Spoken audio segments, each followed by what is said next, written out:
waraanni bilisummaa Oromoo Waboon zoonii kaabaa godina Walloo aanaa Harxummee Fursee keessatti lola jabaa guyyaa har'aan tanaa gootuudhaaf gaggeessaa ooleen humnoota mootummaa danuu isaanii barbadeessuun du'aa fi madoon adabee jiraachuu himee jira.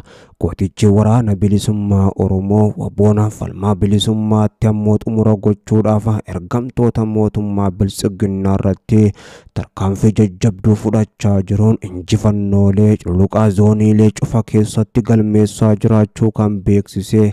Haaluma kanaanis kaaba Oromiyaa godina Walloo aanaa Harxummee Fursee keessatti bakka addaa Leedii jedhamutti ammoo ganama sa'aatii 4 irraa eegaluudhaan hanga galgala kanaatti lola jajjabee Waboon waraana mootummaa Abiyyi Ahmad irratti taasiseen humna diinaa kan jedhu raayyaa biyyattii dhibbaan lakkaa'aman barbadeessee jiraachuu beeksisee jira. Tarkaanfii jabduu waraanni bilisummaa Oromoo Waboon zoonii kaabaa humnoota mootummaa irratti fudhate kanaanis humni mootummaa kun baaragee kan of duubatti deebi'ee qe'ee hawaasa gandaa Hijiraa shakkee fi akkasuma gama biraatiin Leedii fi Kurfaa keessatti Zuu 23 fi Dishqaadhaan uummata nagaa irratti dhukaasaa akka turan Waboon kan beeksise. Humna kana qolachuudhaan guutumattuu baqachiisee jiraachuu himee zoonii kaabaa godina Walloo aanaa Harxummee Fursee keessatti injifannoo guddoo gonfachuudhaan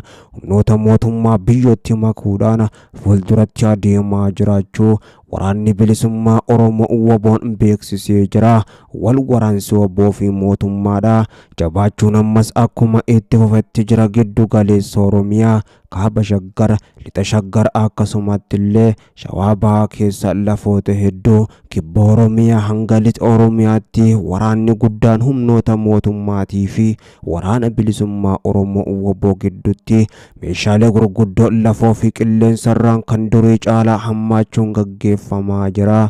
Waboon yeroo mootummaan humna kana balleesse barbadeesse jechaa jirutti tarkaanfii jajjabduu amma fudhataa jiruun kaaba Oromiyaa dabalatee zooniiwwan hunda keessatti injifannoo gurguddoo gonfachaatiin jira kan jedhe mootummaa raasuudhaan muddama jabaa uumee jiraachuu kan beeksise. Tarkaanfii yeroo ammaan tanaa kaaba Oromiyaatti fudhate kanaan akkuma humnoota mootummaa giddu galeessa kibba Oromiyaa fi lixa Oromiyaatti gochaan ture godheen jira jechuudhaan daaraa botora godhee jiraachuu kan beeksise. Dubbichi ammoo Fiild Maarshaal Birhaanuu Juulaa naasisuunis imamee jira. Waboon tarkaanfii jajjabduu bifa addaatiin otoo mootummaan hin eegin kaaba Oromiyaa kibba Oromiyaa lixaa fi giddu galeessa keessatti fudhataa jiruun humnoota mootummaa barbadeessuun akka baala mukaatti harcaase mootummaa sammoo aarsaa guddaa kafalchiisaa kan jiru. Waboon durumattiin deemaa jira jechuun injifannoo guddoo gonfatee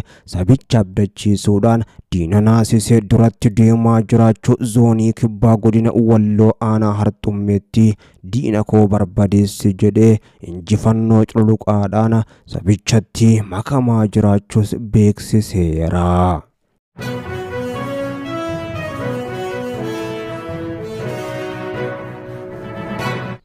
Wal waraansa Oromiyaatti gaggeeffamaa jiru irratti Waboo fi mootummaan akkuma guyyaa walitti dhukaasaa jiran humnoonni mootummaatis giddu galeessa keessatti walitti dhukaasaa jiru. Guyyaa har'aan tanaa kaaba Shaggar aanaa Dagam keessatti loltoonni mootummaa raayyaa ittisa biyyattiidha hedduun isaanii walitti dhukaasuudhaan wal barbadeessaa jiraachuunis dhagahamee jira. Humni kunneen ammoo dhiiga namoota nagaa guyyaan dhangalaasaa fi manneen haadha Oromoo hiyyeessa irratti gubuudhaan uummata Oromoo dhiiga boochisaa kan jiran loltoonni mootummaa raayyaa ittisa biyyattii danuun isaanii dhimma kanarratti wal afaan deebuudhaan ammoo giddu galeessa Oromiyaa kaaba Shaggar aanaa Dagam keessatti wal afaan deebuudhaan walitti dhukaasuun isaanii dhagahamee jira. Hedduun isaanii ammoo manneen uummata gubbatti gubamaa ture kana mormuudhaan wal afaan deebi'anii wal haleeluun dhagahamee jira. Shakkiin hamaan humnoota mootummaa gidduu ture akkuma kanaan dura amma sammaachuun itti fufee haga walitti dhukaasuutis waliin gahanii jiru. Ajajoonni olaanoo raayyaa ittisa biyyattiitis hedduun isaanii ammoo aangoo guddaannaaf mala sababbii jedhuu fi akkasuma sabaa wal qooduudhaan hinaaffaa jabduu keessa galuudhaan ammoo wal balaaleeffachaa kan turanii fi quba walitti qabaa kan turan ammoo sababbii kanaan humni raayyaa ittisa biyyattiidhaa giddu galeessa keessatti aboo shaneedhaan rukutamaa jira jechuun muummee Abiyyi Ahmad Fiild Maarshaal Birhaanuu Juulaatti dubbii jajjabduu dubbataa kan turan amma kunoo walitti dhukaasa jabaa humnoota mootummaa gidduutti gaggeeffamaa tureen giddu galeessa Oromiyaa kaaba Shaggar aanaa Dagama gandaa Qondee Gamsoo keessatti ammoo ajajaan kumaa tokkoo fi itti aanaan isaanii ajjeefamuun saaxilamee jira. Hedduunis madaa'uun kan himame ammoo kaaba Shaggar magaalaa Fiichee keessattis qondaalli waraana mootummaa tokko ammoo humna isaanii keessaa kanneen waraana bilisummaa Oromoo WBO deeggartu jechuudhaan shakkana poolisii humna addaa Oromiyaa fi raayyaa ittisa biyyattiidhaa hedduu isaanii walitti qabuudhaan tarafa magaalaa Fiicheetti ammoo rashanuunis dhagahamee jira. Biltsiginnaa keessatti wal shakkiin guddaan erga uumame kan akka Taayyee Danda'a faan ammoo hidhaa keessa buufamanii qondaaltonni olaanoo raayyaa ittisa biyyattiitis walitti gaarreffannaa keessa akkuma galanitti jiru.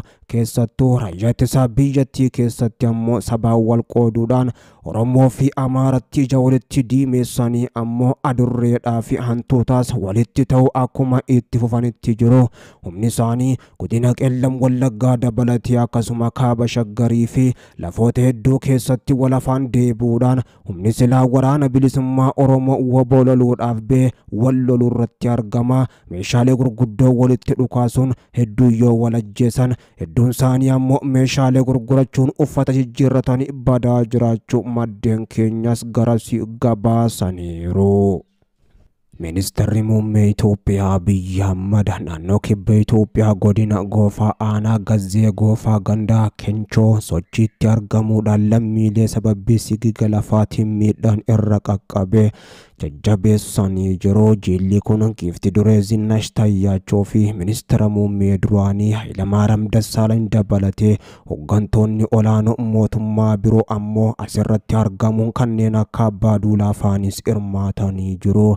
Muummee Abiyyi Ahmad maatii miidhamtootaa yeroo daawwatanitti mootummaan hawaasa kanneen deebisee dhaabuudhaaf kan hojjetu ta'us waadaa galanii jiru. Godina Goofaatti balaa sigiga lafaa lubbuu lammiilee 257 ol galaafate hordofee manni maree bakka bu'oota uummataa gadda biyyaalessaatis har'aan tana adoolessa 20 bara 2016 akka Itoophiyaatti eegaluudhaan guyyoota 3 turu labsuun isaatis ni yaadatama.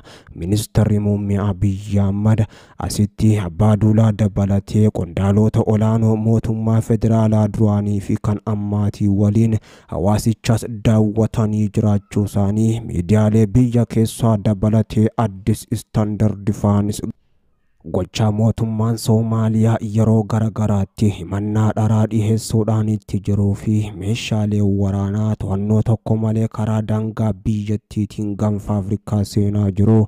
Akkaan ishee yaaddeessu Itoophiyaan beeksiftee ministeerri dhimma alaa Itoophiyaa dubbii barbaadu irra deebiidhaan mootummaan federaala Soomaaliyaa dhiheessaa jiru itti dhiyeenyaan hordofaa jiraachuu kan hime. Faallaa himannaa dharaa mootummaan Soomaaliyaa dhiheessaa jiru Itoophiyaan nageenyaa fi tasgabbii uummata Soomaaliyaa obbolaatiif jecha waggoota 30 aarsaa kafalaa jirti jedhee jira.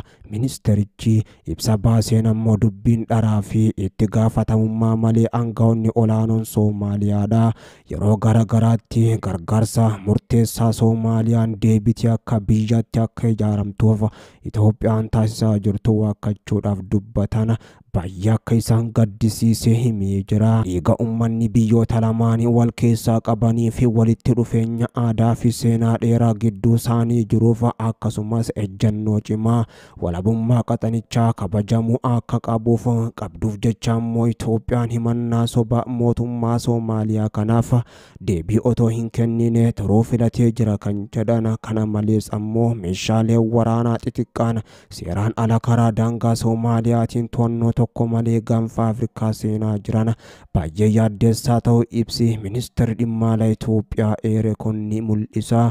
Itoophiyaan duula shororkeessummaa irratti gaggeessituuf ammoo daddabarsa meeshaalee waraanaa seeraan ala taasiftu ammas cimtee cittee akka itti fuftu ibsi ministeerri dhimma alaa biyyattii kun addeessee jira. Somaalilaand ammoo torban darbee ibsa baasteen mootummaan Soomaaliyaa meeshaa waraanaa seeraan ala daddarbuudhaaf kuusaa biyya keessaa qabdullee to'achuu waan hin dandeenyeef naannichaaf yaaddoo uumaa jira jechuudhaan himattee ture.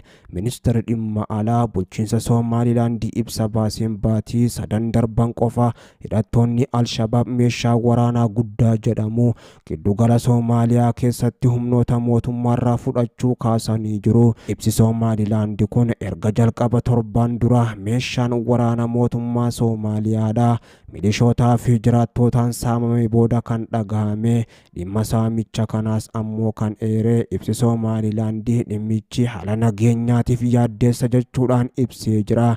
Manni maree nageenya dhaabbata biyyoota gamtoomanii uggura meeshaa waraana Soomaaliyaa irratti kaa'ee ture waggoota dheeraa boodaas banii jira. Murtee kanarraa ammoo mufii komii kan qaban keessaa tokko Somaalilaandidha. Akkaatuma kanaanis UN'dhaa fi hawaasni idil-addunyaa uggura meeshaa kaasan hatattamaan irra deebiidhaan akka ammoo itti ilaalanis gaafattee jirti Somaalilaand. Somaalilaand Itoophiyaan buufata humna waraanaa galaana irratti ijaarrattu bifa kiraatiin argachuudhaaf bakka isaa ammoo Somaalilaand beekamtii dippiloomaasii kennuudhaaf waliigaltee wal hubannoo waliin mallatteessuu isaanii hordofee muddama dippiloomaasii Itoophiyaa fi Soomaaliyaa gidduu jiru kan hammeessaa dhufe. Waliigaltee Itoophiyaa fi Somaalilaand kanaan ammoo kan dheekkamte Soomaaliyaan dhimmicha hanga mana maree nageenya dhaabbata biyyoota gamtoomaniitti geessuudhaan Itoophiyaa himattee turuun isheetis ni yaadatama.